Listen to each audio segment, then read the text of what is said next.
Hey folks, it's Eric from Support Adventure, and today I'm in Tulum, Mexico. I'm going to tell you about this place from the perspective of a digital nomad who would really like to be in Southeast Asia right now, but because of the coronavirus pandemic, I had to go where I was welcome, which is Mexico.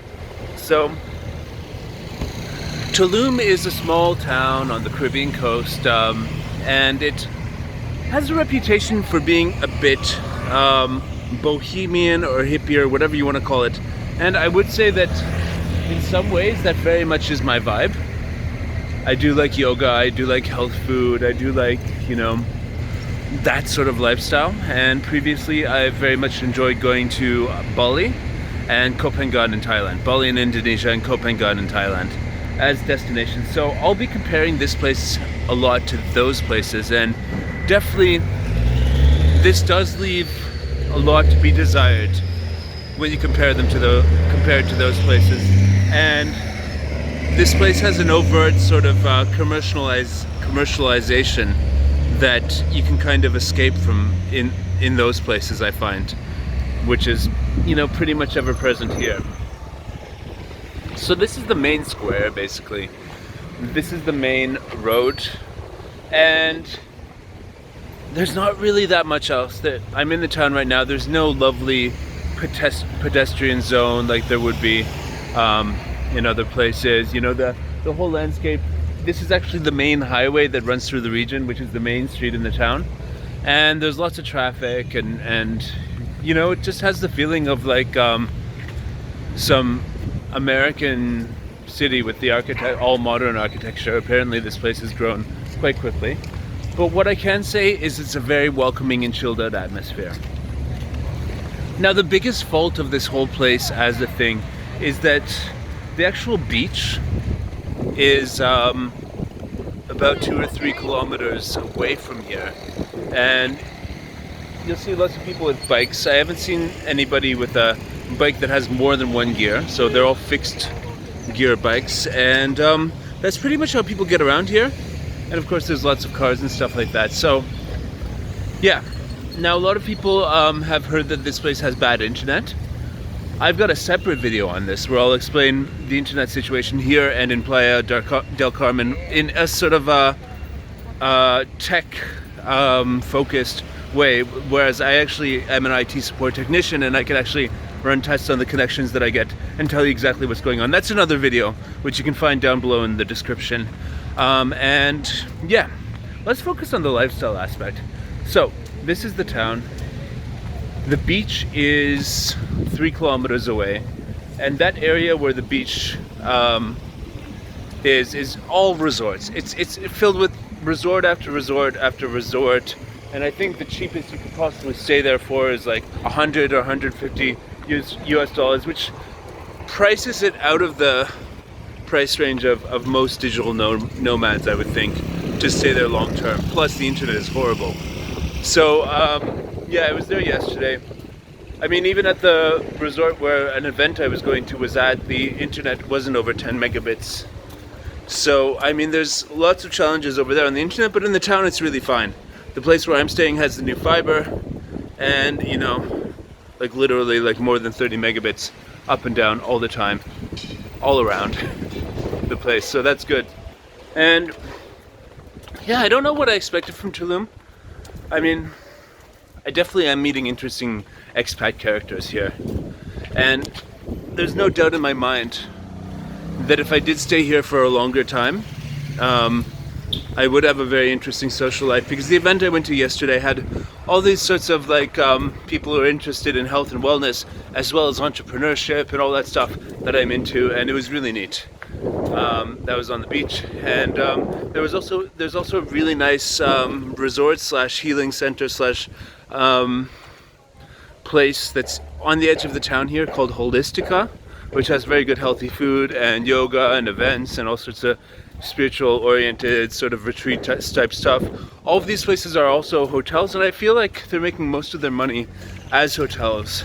And then they have the events open, like yoga and various ecstatic dance and all that sort of stuff open, so that people come from the community, and it looks like a really cool place for when the people come and pay like $200 a night to sleep in the hotel. It looks like a really cool, vibrant, hippie place. So, I mean, there's a little bit of a contradiction between the place looks like its main source of cash is specifically Americans, mostly Americans and Canadians, I suppose, coming down and paying like $200 a night and staying in these health and wellness oriented places, than the people who actually want to be a part of a authentic long-term expat community. So yeah, but in terms of food quality, I mean, I found it really hard to get good quality food here, especially comparing it to the wellness destinations of Koh Phangan and Bali. I mean, the food was there. I mean, you have lots of sort of stuff that sort of resonates, like, look, here you go. Farmers market, vegan this, superfoods, plant-based. But the restaurants that I went to that were geared towards that did not have the quality food that I like. I mean, the dressings tasted like normal North American supermarket salad dressings rather than, you know, the healthier, more, I don't know, organic or, you know, pure stuff that they have in the places that in Asia that I go to. And food quality in Mexico in general seems really, really low. All around, you know, like the Americas basically. The average food that the average people, that food is horrible. It's really horrible, and it doesn't matter if it's Canada, Colombia, or, you know, United States. Like, you go to the supermarket, people are eating junk, and they have the waistlines to prove it. No different here in Mexico in a lot of cases. And, you know, that's a big difference from Southeast Asia. But yeah, it's a nice place. But I would much rather be on the island of Koh Phangan, in Chiang Mai, Thailand, or even Bali, Indonesia.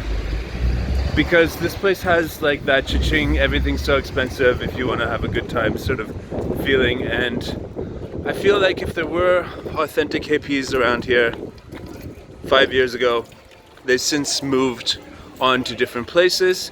Oh, there still are some, but they're all the ones who have managed to, I guess, monetize their hippiness. So this is what a typical bar here looks like. Typical cafe sort of thing.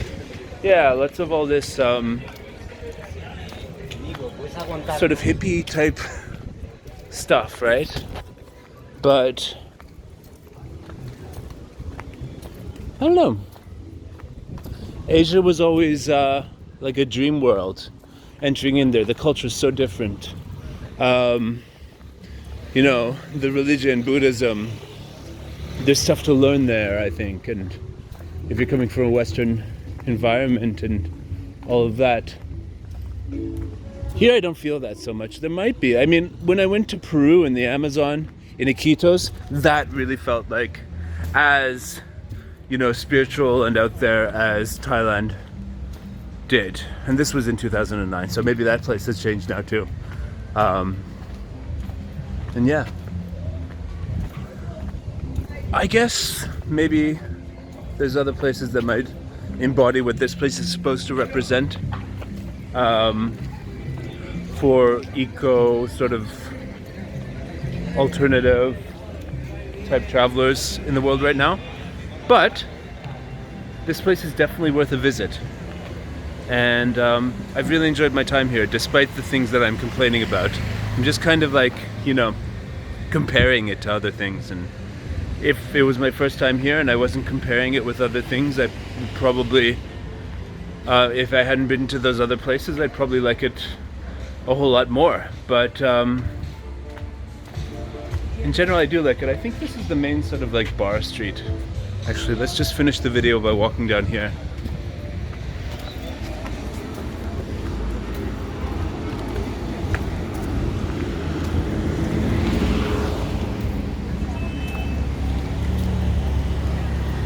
But yeah, folks, probably like worth a visit.